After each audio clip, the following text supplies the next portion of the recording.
Hello, John Brewer here, and today I'm playing my very first game of Planetary Annihilation Alpha. This is a game I'm very excited about. I was a tremendous Total Annihilation fan back in the late 90s, a huge Supreme Commander fan when that game hit the table, and so I leapt at the chance when Uber Entertainment launched a Kickstarter for Planetary Annihilation. Alpha Key started going out on 6 June, so when I got mine I couldn't wait to start my first game. The Alpha only has multiplayer mode, so I jumped into a 1v1 and the matchmaker gave me a random opponent. This was Beautiful Joe 61, who was on his second game, he told me. All told, it took 81 seconds from the time he readied up to the time that we actually dropped in the game, so let's look at that. First off, here's our battlefield. A tiny terrestrial world that reminds me a bit of the planets from Spore. I get my choice of 2 starting sites, so I choose the southern one on this nice peninsula. And then we start Annihilation! My commander spawns in, and the interface is pretty minimal here. Your standard RTS commands on the right, and the construction selection below. These little gray cuts in the ground I interpreted as metal deposits, so I slapped down some metal extractors on those, although now that I'm thinking about it, I never actually tried building a metal extractor not on one of those. And it appears that the interface would have let me.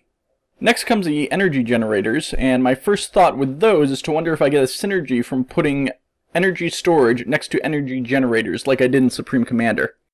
So I throw up an energy storage facility, but when it completes I'm still at plus 3,000 energy, so I guess not. A quick land vehicle factory goes down, and then a fabrication vehicle, and about now I start wondering if I'm going to get rushed.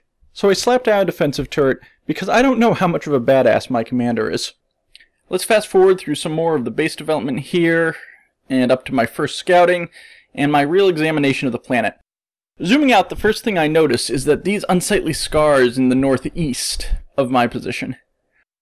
They look a lot like building foundations to me. In fact, I can even see the outline of the planned building going down there. So I'm reasonably sure that one of my opponents is at that site. I start looking around the globe for other foundations to see where other bases might be while my scout heads over there. I don't see any more before my scout arrives and confirms that this is Beautiful Joe 61, the other human player. He looks to be building an air force, so I go back to my base and put down a whole bunch of anti-air missile batteries with my fabrication vehicle. At this point, I'm noticing I'm having some trouble controlling my units. They're getting sluggish to respond. I'm not totally sure why, but I'm thinking it's just lag. There, I've been scouted by enemy aircraft, so he knows who and where I am. Now I decide to commit to a ground army because I already have 1 land vehicle plant, and I know that there's a dedicated anti-air Tech 1 ground vehicle. So I slap down 5 more basic vehicle plants. As expected, the 5 plants let me queue up a large number of tanks, which I plan to use to shoot his construction and resource gathering buildings. A tremendous brain fart right now causes me to not build the anti-air trucks I originally envisioned being the vanguard of my attack force something like 60 seconds before. Part of what is distracting me is the increasing time lag on my units. Here you can see me queuing up 2 tanks at this vehicle plant. Fully 13 seconds later, when I unselect the factory, they still haven't been added to the production queue. I was experiencing this lag in all the orders that I gave my units at this point in the game, and it was making my army extremely unwieldy. Shortly after, the units freeze, and 6 seconds later, my mouse goes to the Windows waiting cursor. It stays that way for 20 seconds before the game recovers from its stall and I continue playing, but the time lag on my units is almost unplayable after that. Here I'm throwing down a bunch of metal extractors, but even models of the queued buildings aren't appearing, and trying to control my forces is becoming an extraordinary pain. I'm starting to think that this alpha launched unplayable. Around this point, the vehicles in my staging area start exploding and taking damage at random. I presume I'm under bombing attacks that I didn't notice. Oh yes, there they are. Boom. Fortunately, the Tech 1 bombers are extremely fragile, so I make pretty short work of them before they can destroy too much. I finally get a tank force ready to move, so I order them up to the enemy base. I don't really expect this to be a crippling attack, but I want to do something. So here my tanks go, and explode? So all my tanks kind of randomly blow up while en route to the enemy base. I'm pretty sure this isn't an enemy weapon, but having exploded doesn't appear to have impacted their effectiveness, so I'm reasonably copacetic with the bug. Unfortunately, once they're blown up with gravity bombs, they become considerably less useful assets. So that was cute. About now, it's sunset at my base, which is pretty cool. You can see the long shadows being cast, and my commander and other units using headlights to illuminate the space in front of them. I like that little feature. For the next little while, I was making a go of enhancing my economy and building a large force to attack Red's base. I continued having hanging interruptions of 10, 20, even 30 seconds at a go, and even had the Windows whiteout happen once. Then, 23 minutes into the game, GPF, baby. That was a bummer.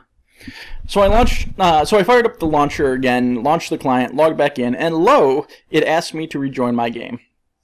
Awesome. So when I get dropped back into the game, I'm watching my commander play from the beginning.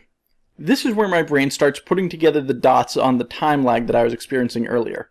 There's some kind of built-in replay system in the game. Once I have a glimmer of that system exists, I start looking for the controls, and I realize I never figured out what the little clock in the lower right-hand corner does. Sure enough, it's the replay control panel. Fast forwarding, I get back up to real time with the game. Now I'm back to playing the RTS genre we all know and love. I mass up my missile trucks that counter my opponent's bomber strategy and roll out, and learn that they aren't as great a counter as I had hoped. So I switch to fighter tech and I roll out an air force.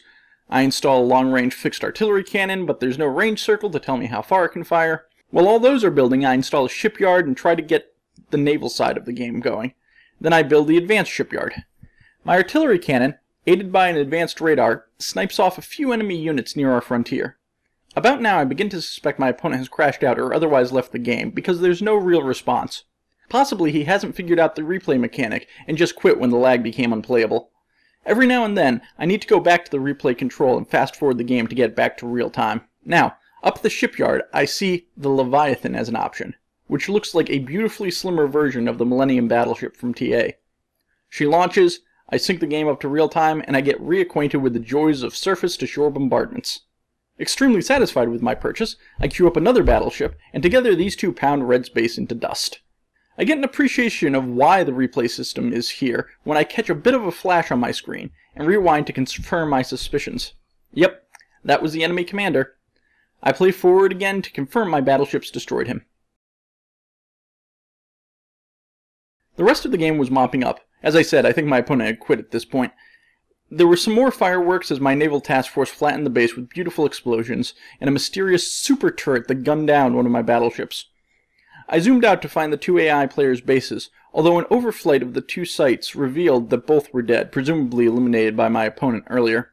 The final item in this game was that super turret that took out my battleship. It was the last surviving known enemy unit on the map, but whatever I did, I couldn't destroy it or even target it, and I tried with a large range of units. Finally, I gave up on it, quit the game, calling it a victory. So that was my first experience with Planetary Annihilation. The scale is about what I expected of planetary engagements, but the game clearly needs a fair amount of optimization before it's ready for beta. The replay system is awesome, and it's a great concept, especially if these games last for many hours. But if it is incompatible with getting the game to run more smoothly, it'll have to go. I'm very excited to see how this game evolves on its path to version 1.0. If you're interested in getting in on the alpha or pre-ordering Planetary Annihilation, it is available at store.uberent.com. The Galactic and Cosmic editions include alpha access. Right now, the client only works on Windows 64 systems, but I'm told that that's expanding soon. I hope to be able to log a number more games of the alpha as time goes on. Once again, this is John Brewer. Come and learn from my mistakes.